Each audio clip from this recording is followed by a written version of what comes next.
Hi guys, welcome to Visho info. தட்டை recipe எப்படி பண்ணுறதுன்னு பார்க்கலாங்க. வீடியோக்குள்ளே போகிறதுக்கு முன்னாடி நீங்கள் இன்னும் நம்ம சேனலை சப்ஸ்கிரைப் பண்ணலன்னா சப்ஸ்கிரைப் பண்ணுங்கள். அப்படியே பக்கத்தில் இருக்கிற பெல் ஐக்கானை கிளிக் பண்ணுங்கள். அப்போ தான் நான் போஸ்ட் பண்ணுற வீடியோ எல்லாத்தையும் நீங்கள் உடனே பார்க்கலாம்.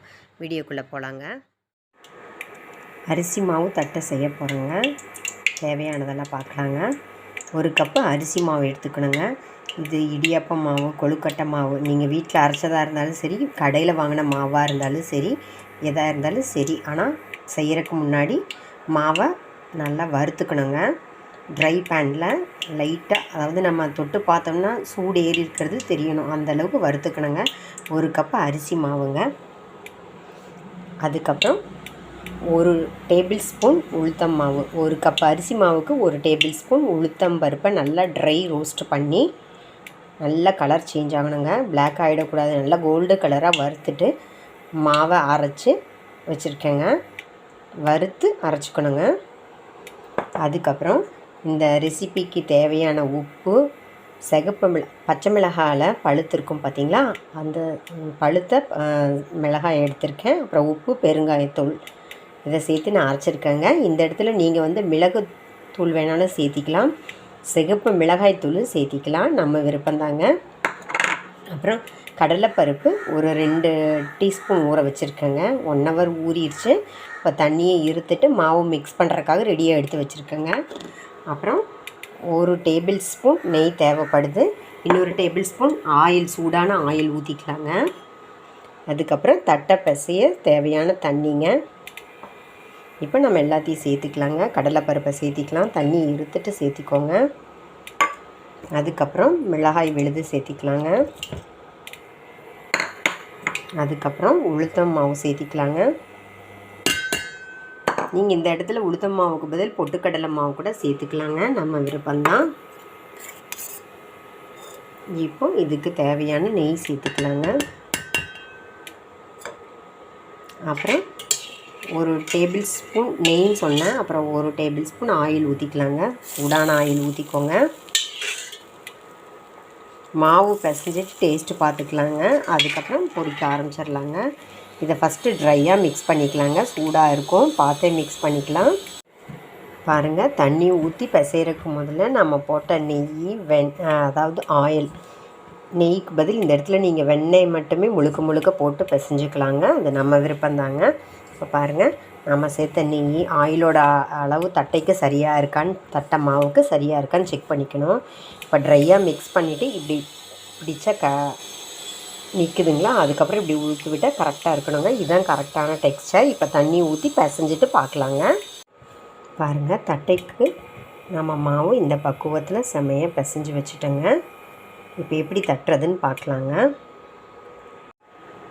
தட்டை செய்கிறதுக்கு முன்னாடி இந்த மாதிரி நமக்கு எந்த சைஸில் வேணுமோ அந்த சைஸில் இந்த மாதிரி பால் மாதிரி ரெடி பண்ணிவிட்டு இந்த மாதிரி பிளாஸ்டிக் கவர், இலை எதை வேணாலும் எடுத்துக்கலாங்க, நம்ம விருப்பம்தான்.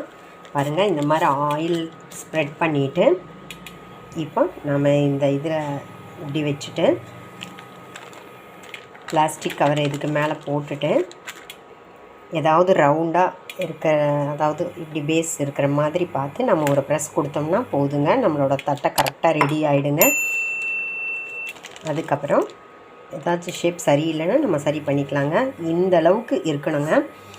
நமக்கு அப்படிலாம் விருப்பம் இல்லை அப்படின்னா ரெகுலராக நம்ம எப்போவும் பண்ணுறது தாங்க. பாருங்கள், இந்த மாதிரி கூட தட்டிக்கலாம், நம்ம விருப்பம்தான். எப்படி வேணாலும் செஞ்சுக்கலாங்க. இப்போ இது எப்படி பொரிக்கிறதுன்னு பார்க்கலாங்க. பாருங்கள், ஒரு பேனில் ஆயில் ஊற்றி ஹீட் ஆகிடுச்சுங்க, ஊற்றி வச்சது. இப்போ கொஞ்சம் ஸ்லோ ஃப்ளேம்லேயே குக் பண்ணலாங்க. அதுக்கப்புறம் நம்ம பார்த்துக்கலாங்க. அதாவது நல்லா எண்ணெய் காஞ்சதுக்கப்புறம் அது ஸ்லோ பண்ணிக்கலாம், இல்லாட்டி சட்டுன்னு செவந்துடும், ரோஸ்ட்டாக வராதுங்க நம்மளோட தட்டை.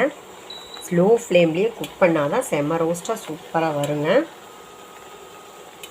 ஒவ்வொன்றா மெதுவாக சேர்த்துக்கலாங்க, அவசரப்பட்டு திருப்ப வேணாங்க. ஸ்லோ ஃப்ளேம்லேயே குக் பண்ணால் நம்மளோட தட்டையோட ரிசல்ட்டு சூப்பராக இருக்குங்க. ஹை ஃப்ளேமில் வைக்கக்கூடாதுங்க, ஸ்லோவாகவே வேகட்டுங்க. நாம் போட்ட தட்டை ஓரளவுக்கு மேலே எலும்பி வந்துடுச்சுங்க. இப்போ வேணால் திருப்பி போட்டுக்கலாங்க. இந்த மாதிரி வந்ததுக்கப்புறம் திருப்பி போட்டோம்னா அதோட டெக்ஸ்சர் கரெக்டாக வருங்க. போட்ட உடனே திருப்பி போட்டோம்னா அது உடைய சான்ஸ் இருக்குங்க. ஸ்லோ ஃப்ளேம்லேயே குக் பண்ணால் நம்மளோட தட்டை சூப்பராக நல்லா மொறு மொறு மொறுன்னு செம்ம டேஸ்ட்டாக இருக்குங்க. அவசரப்பட்டு நம்ம ரொம்ப ஹை ஃப்ளேம்லேயே, அதாவது ஸ்டார்டிங்கில் ஹை ஃப்ளேம் வச்சுருப்பேன் பார்த்தீங்களா எண்ணெய் காயறக்காக, அதுக்கப்புறமும் கண்டினியூஸாக அதே ஃப்ளேமில் இருந்தால் வெளியில் டக்குன்னு கலர் சேஞ்ச் ஆகிடுங்க. உள்ளே வந்து வேகாமல் ஃபஸ்ட்டு ரோஸ்ட்டாக தெரியும், அப்புறம் நமுத்து போன மாதிரி இருக்கும். அதனால் பொறுமையாகவே வேக விட்டு எடுக்கலாங்க. பாருங்கள், நம்மளோட தட்டை நல்லா வெந்துருச்சுங்க. அதோட சலசலப்பு அந்த நுரையெல்லாம் அடங்கிடுச்சு. அது இல்லாமல் மேலே நல்லா சூப்பராக மிதங்குதுங்க. இப்போ இது ஒரு பிளேட்டுக்கு மாற்றிக்கலாங்க. பாருங்கள், நம்மளோட தட்டை சூப்பராக செமையாக எம்மியாக ரெடி ஆகிடுச்சுங்க. வீட்டில் இருக்கிற அரிசி மாவாக இருந்தாலும் சரி, கடையில் வாங்கின அரிசி மாவாக இருந்தாலும் சரி, எதாக இருந்தாலும் சரி, செய்கிறதுக்கு முன்னாடி ஒரு ட்ரை பேனில் வறுத்துக்கோங்க. ரொம்ப நேரம் வறுக்க வேணாங்க. தொட்டு பார்த்தா சூடு நல்லா ஏறி இருக்கிறது தெரியணும். அந்த மாதிரி நம்ம வறுத்துட்டு யூஸ் பண்ணால் நம்மளோட தட்டை சூப்பராக வருங்க. அதுக்கப்புறம் உளுத்தம் பருப்பு அதே மாதிரி ட்ரை பேனில் நல்லா கோல்டு கலராக வர்ற மாதிரி பிளாக் ஆகாமல் வறுத்ததுக்கப்புறம் அரைச்சி எடுத்துக்கோங்க. ஒரு கப் அரிசி மாவு, ஒரு டேபிள் ஸ்பூன் உளுத்தம் மாவு, நெய், வெண்ணெய், அப்புறம் ஆயில், எதாக இருந்தாலும் சரிங்க.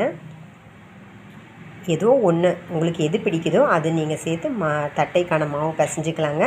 காரமும் உங்கள் ஆப்ஷனல் தாங்க. மிளகுத்தூள், சிகப்பு மிளகாய்த்தூள், பச்சை மிளகாய் பச்சை கலராக போட்டாலும் சரி, இப்போ நான் போட்ட மாதிரி பழுத்த பச்சை மிளகாயாக இருந்தாலும் சரி, நம்ம விருப்பந்தாங்க.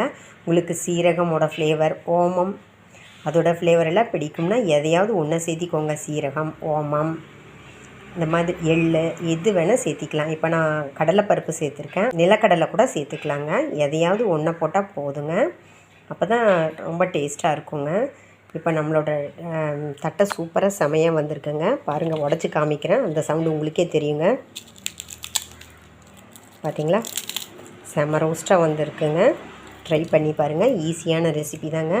என்னங்க, இந்த ரெசிபி உங்களுக்கு பிடிச்சிருந்தா லைக் பண்ணுங்கள், ஷேர் பண்ணுங்கள், கமெண்ட் பண்ணுங்கள். ஞாபகமாக சப்ஸ்கிரைப் பண்ணுங்கள். ஓகே, பாய்.